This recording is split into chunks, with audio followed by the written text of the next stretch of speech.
भागवत सुनते हैं लोग, भागवत की बात नहीं मानते। रामायण सुनते हैं, पढ़ते हैं, लेकिन उसकी बात कोई नहीं मान रहा है। क्या मतलब है पढ़ने का?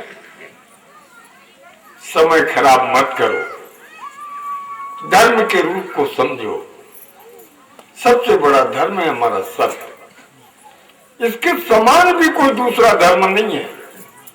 धर्म न दूसर सत्य समाना। सत्य के समान बड़ा तो है ही नहीं है, इसके समान भी दूसरा धर्म नहीं है। सबसे बड़ा तप है, तपस्या है। माला फेरने की जरूरत नहीं है, ये तप है। सत्य, सत्य बराबर तप नहीं, और झूठ बराबर जैसे आप जानते हो ना सब लोग। हाँ, मेरे से ज्यादा ही सब लोग जानते हो, बोलो बाल कृष्ण भगवान। लेकिन बस अंतर इतना है कि मानना है आपको, मानते हुए नहीं हो। निश्चय करो, आप सत्य बोले बिना रह ही नहीं सकते हो। झूठ तो आपको सत्य को छिपाने के लिए बोलना पड़ता है। किसी बात को छिपाने के लिए एक झूठ नहीं, अनेकों झूठ के प्रमाण पुलंदा फेंकने पड़ते हैं, तब वो सत्य बात झूठ होती है। बोलो बाल कृष्ण भगवान। तो सबको प्रतिज्ञा करनी चाहिए हम सत्य बोल। विषय बहुत है, आज मेरे को कथा सुनानी है, सारांश। और ये भी ध्यान रखना है कि आप लोगों को जाना है, रुकेगा कौन मेरे पास? बोलो बाल कृष्ण भगवान। सभी तो सोच रहे स्वामी जी हम जाबो, तो हम के रुको भाई, मैं कथा सुना दूं फिर जाना। आगे बताऊंगा धर्म दूसर सत्य समान। तो पुरुषार्थ चार है, जिसमें सबसे पहला धर्म है। धर्म की अगर सिद्धि हो गई तो सब सिद्धि हो गई। धर्म के लिए 7 बातों की जरूरत है, तभी धर्म की सिद्धि होगी, नहीं तो धर्म की सिद्धि नहीं होगी। देश, काल और पात्र, 3 तो ये हो गए। कुल माने वंश, वंश शुद्धि होनी चाहिए। जो अन्न खाते हो वो भी शुद्ध होना चाहिए। वंश शुद्ध होगा, अन्न शुद्ध होगा, पुरुषार्थ होगा, और 7वां प्रारब्ध होगा। आपको धर्म की सिद्धि हो जाएगी। अगर इसमें से एक भी अंग कमजोर हो गया तो धर्म की प्राप्ति नहीं हो पाएगी। धर्म साधन में आपको देश, काल, पात्र की भी जरूरत है। अगर ये नहीं बन रहा है तो धर्म सिद्धि नहीं होगी। 5 अध्यायों में अर्थ है, धर्म के बाद अर्थ कमाओ। माने जो भी धन कमाओ वो धर्म पूर्वक कमाओ। पाप से धन कभी मत बनाओ। पाप का धन, रिश्वत लेकर के धन कभी मत कमाना कन्हैया, ध्यान रखना। बोलो बाल कृष्ण भगवान। जो धन तुम्हारा धर्म पूर्वक आएगा वो घर में शांति रखेगा, तुम्हारा जीवन आनंद में भरा रहेगा। अशांति का, पाप का घर धन आ गया तो तुम्हारा परिवार बिगड़ जाएगा। लगेगा जरूर कि मिल गया। दूध में पानी मिला करके बेचने वाले तत्काल लाभ तो ले लेते हैं, 1 पाव का 1 किलो बेच लेंगे। हमारे अमरकंटक में अभी गर्मी में जाना ना, तो 1 पाव दूध होता है, 3 पाव पानी होता है। उनको लाभ तो मिल जाएगा भाई, 30 रुपए लीटर दिया तो 30 रुपए 1 पाव का मिल गया। लेकिन थोड़े दिन बाद गाय मर गई, बछड़ा मर गया, भैंस मर गई, कितना लाभ हुआ? बोलो बाल कृष्ण भगवान। वो दिखता है कि लाभ हो गया, उसमें आदमी खुश हो जाता है, लेकिन परिणाम बुरा होता है। एक यादव था, दूध देता था मेरे को। मैं बोला भाई एक काम करो, तुम पानी मत मिलाए, पानी जितना मिलाते हो उतने दूध का पैसा मेरे से अलग से ले लो, पर पानी मत मिलाया करो। वो नहीं माना। मैं एक दिन बोला कि देखो इसमें नुकसान उठाओगे। वो इतना कहना था, दूसरे दिन उसकी 9 गाय मर गई। बोलो बाल कृष्ण भगवान। अब रोता रहा। साथियों, ये जो पाप की पूंजी है ये रहती नहीं है। ये आपका जो मूल धन है वो भी ले जाएगा। तो धन कमाओ लेकिन धर्म पूर्वक कमाओ। भागवत में पहले धर्म फिर अर्थ है, इसके बाद काम है। काम का उपयोग धर्म के लिए करो। शरीर से, मन से, वाणी से जो भी कर्म करो वो कल्याण के हेतु करो। धर्म पूर्वक करोगे आप वासनाओं पर विजय प्राप्त करोगे। घर में रह करके ये संत बनो, महात्मा बन जाओ। घर छोड़ना नहीं है, घर में रह करके संत बन जाओ। ये काम कहां रहता है? 11 इंद्रियों में रहता है। कर्मेंद्री, ज्ञानेंद्री, मन, बुद्धि और अहंकार, यही तो है काम, यही वासनाएं हैं।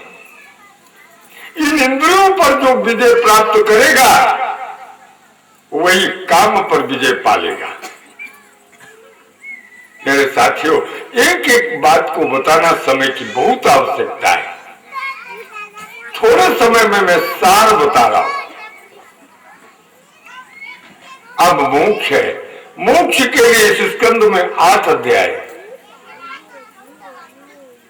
मोक्ष के 8 अध्यायों का विवरण है। वो कौन है? पृथ्वी, जल, अग्नि, वायु, ये 5 जो है, जो तत्व हैं, यही प्रकृति के तत्व हैं। इसके साथ मन, बुद्धि और चित्त 3 और जोड़ दो, 5 और 3 कितने हो गए? ये 8 प्रकृति है। प्रकृति का अर्थ जानते हो?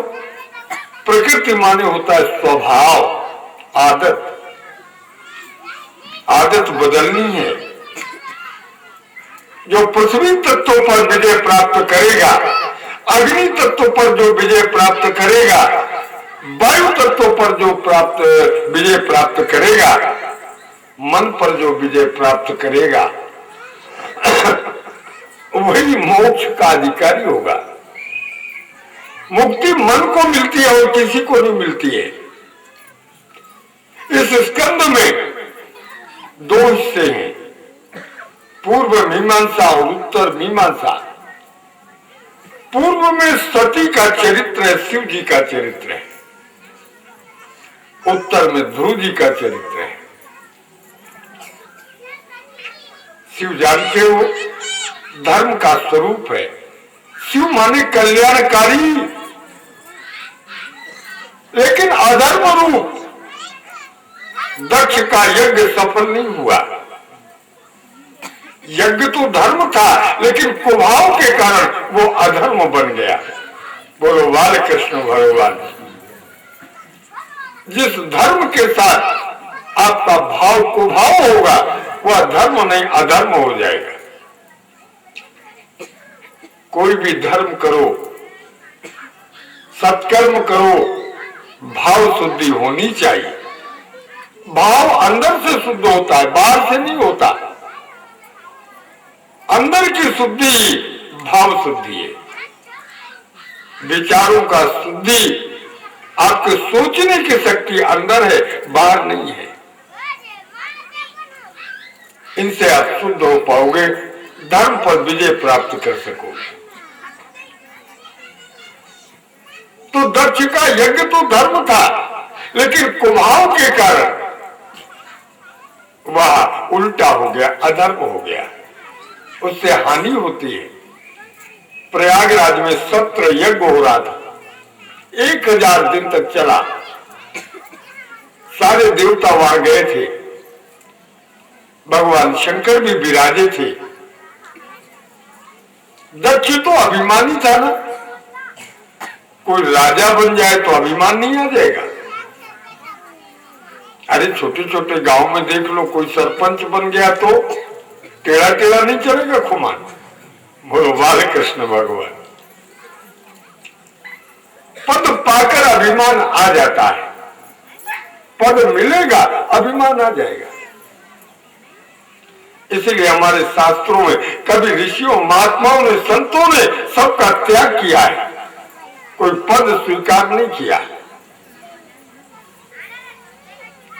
देख लो, राजा दक्ष को अभिमान हो गया। जब यज्ञ मंडप पे पहुंचा तो सारे देवता तो खड़े हो गए, लेकिन भूत भावन भगवान शंकर खड़े नहीं हुए। मन से ही दक्ष के शरीर में व्यापक रूप से व्याप्त जो परमात्मा है उसको नमन किया, मन से किया, बाहर से नहीं किया। बस दक्ष का इतना ही कुभाव हो गया, इतना होना ही कुभाव आ गया। दक्ष ने थोड़ी देर चुप रहने के बाद एकदम आग उगल दी। बोला, ये शंकर मेरा दामाद है, मेरी बेटी को प्राप्त किया है, पुत्र है, इसने मेरा सम्मान नहीं किया। नष्ट शौचा क्रियाहीनो दुर्भक्षो योग संगता, यह पवित्र रहने वाला है, धर्म की सारी क्रियाओं से दूर है। भगवान शंकर तो भोले बाबा हैं, वो चुप सुन रहे हैं। और जो कोई नहीं खाता वो ये खाता है। जिस फूल को कोई नहीं सूंघता उसको ये शंकर लेता है। जिस चिता की राख को कोई छूना पाप समझता है उसको ये गले में, मुंह में, हाथ में, पेट में सब जगह भस्म लगाता है। दुर्भक्षो, जो कोई नहीं खाता वो ये खाता है। योग संगता, ये योग भ्रष्ट है। अपने आप को योगी कहता है, देवाधमा तक कह दिया। ये देवताओं में अधम है, नीच है, ये यज्ञ का अधिकारी नहीं है। लेकिन भगवान शंकर को न बैरी न बांधवा, उनका तो कोई शत्रु है ही नहीं है। सब देव तो देव रह गए, लेकिन भोले बाबा महादेव हो गए। उनमें एक ही गुण है, वो अत्यंत सरल है। सरलता के कारण उन्हें सबसे ज्यादा बड़ा पद मिला, महादेव लोग कहते हैं। कृष्ण को महादेव नहीं कहा, राम जी को महादेव नहीं कहा, किसी देवी को महादेव नहीं कहा, लेकिन शंकर जी को महादेव। वो इतने सरल है, इतने सीधे हैं। एक बार कुबेर ने कहा, महाराज मेरे को कुछ सेवा बता दो। बोले, कुबेर राम राम कहो। कुबेर उनका शिष्य है। उस शिष्य ने सेवा को कहा कि हे प्रभु मेरे को सेवा का अवसर दो। बोले, सेवा है तुम्हारी, राम राम कहो। बेचारा चुप हो जाता था। सती ने बुलाया, ओ कुबेर एक काम करो। बोले, बाबा तो तुम जानते हो सीधे जीवन हो गया इसी पहाड़ की शिखर में। भगवान शंकर के ऊपर इतना नहीं और 25-25, 50-50 फुट ऊपर उनके बर्फ जम जाती है। साधना में इतनी बर्फ प्रभु के ऊपर जमती थी, 50 फीट ऊपर। तो सती ने आग्रह किया, प्रभु दया करो, एक ऐसा महल सोने का बना दो जिसमें प्रभु अंदर बैठ करके साधना कर सके। ठीक है मैया, लेकिन प्रभु तो आज्ञा देते ही नहीं, बोले उनकी चिंता मत करो, वो तो कभी कहेंगे नहीं, वो तो महादेव है ना, साधारण देव नहीं है, वो नहीं, मैं बता रही हूं। कुबेर ने कहा ठीक है, महल बन करके आ गए।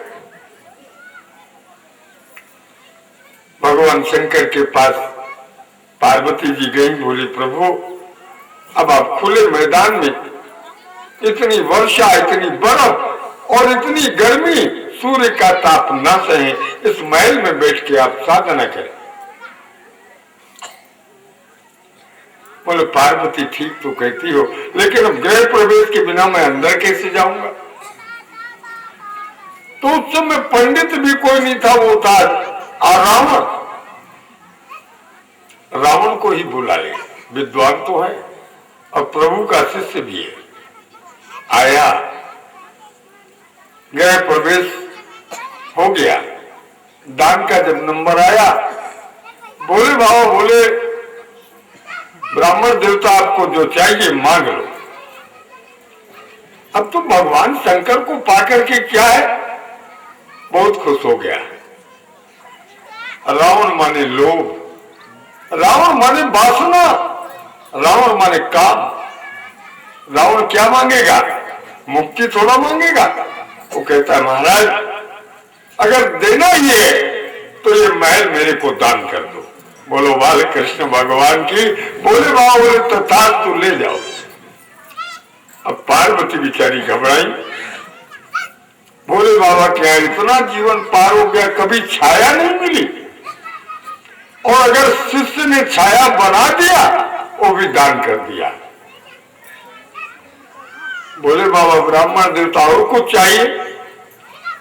हाँ महाराज, अगर आप कहें तो मैं दूसरी चीज भी मांग लेता हूं, ज्यादा नहीं मांगूंगा, एक और मांगूंगा। बोले बाबा, बोले मांगो। बोले प्रभु महल तो मिल गया, लेकिन महल में रहने वाली नहीं मिली, पार्वती का भी दान कर दो। भगवान बोले तथास्तु, तो ले जाओ। बोलो बाल कृष्ण भगवान, ऐसो उदार को जग माई। देखा बोले बाबा की दया कृपा कैसी है, दान कर दिया। अब तो रावण बड़ा खुश हुआ, पार्वती को बैठा कर और वो सुवर्ण महल को लेके जा रहा है, लंका जा रहा है। भगवान कन्हैया को राह नहीं किया, बोले ये तो गड़बड़ किया। बोले बाबा आप सब कुछ दान के पार्वती को क्यों भेज दिया उस राक्षस के यहाँ? भगवान भोले बाबा कहते हैं कन्हैया तुम तो जानते हो कि राक्षसों का सुधार कैसे होगा। राक्षस तो हमेशा लोभ करेगा। कौन ऐसा विद्वान है जो धन में महल मांगेगा? नहीं, ये रावण है, ये विषयी है, इसको वासना से मुक्त करना है। दे दिया ना। कन्हैया बोले तब तो मेरे को ही जाना पड़ेगा। रास्ते में बाल कृष्ण नन्हे मुन्ने बालक होकर के और रावण के रास्ते में खड़े हो गए। रावण ने तेज युक्त सुंदर बालक को जब देखा तो रावण का मन पिघल गया, महल को रख दिया। बोले बालक यहां तो आओ। ये मोहन अकेले नहीं, मोहिनी भी है, मोहन मोहिनी दोनों हैं। भगवान ने मोहित कर लिया, राक्षस भी मोहित हो गया बालक पर। बालक तुम किसके बेटे हो, कहां से आए हो? महाराज ये तो मुझे नहीं पता है, लेकिन मेरी इच्छा आपको महल देखने की है। बोले हाँ बेटा, अंदर जाके देख लो और इसी में रहना। बोले हाँ महाराज इसी में रहूंगा, पर देख तो लूं। अंदर गए, बालक अंदर गए तो मैया तो प्रभु शंकर के ध्यान में लगी थी। बुलाया, मैया जागो। मैया ने आंख खोली, देखा कन्हैया। ओ मैया एक काम करो। बोले बाबा को तो आप जानती ही हो, उनके पास कोई ऐसी चीजें नहीं है जो भक्त को न दे दे। मैया तुम एक कृपा करो, शरीर में इतनी गंध प्रकट करो कि रावण को बरबस छोड़ना पड़ जाए। ये गंगा देवी है, बाकी काम मैं करूंगा। कन्हैया बाहर निकल गए। मैया ने जो शरीर में गंध प्रकट किया, सारा महल इतना बदबू देने लगा। कन्हैया तो छींकते हुए बाहर आए। बालक को लथपथ रावण ने कहा, बेटा क्या हो गया? अरे राम, रावण अंदर जाके देख लो, वहां जो बाई बैठी है इतना दुर्गंध है उसमें, मेरी तो एक नाक की फटने लगी रावण, अब तुम्हारी 10 नाक है, कैसे जाओगे अंदर? बोलो बाल कृष्ण भगवान, तुम्हारी तो और आफत हो जाएगी। कैसा कहते हो बालक? वहां तो पार्वती मैया है। अरे पहले जाके तो देख लो। ये पारस जिसके पास होता है उसी के पास सोना होता है। तुम्हारे पास पारस नहीं है, पार्वती नहीं है, वो देख लो जाके।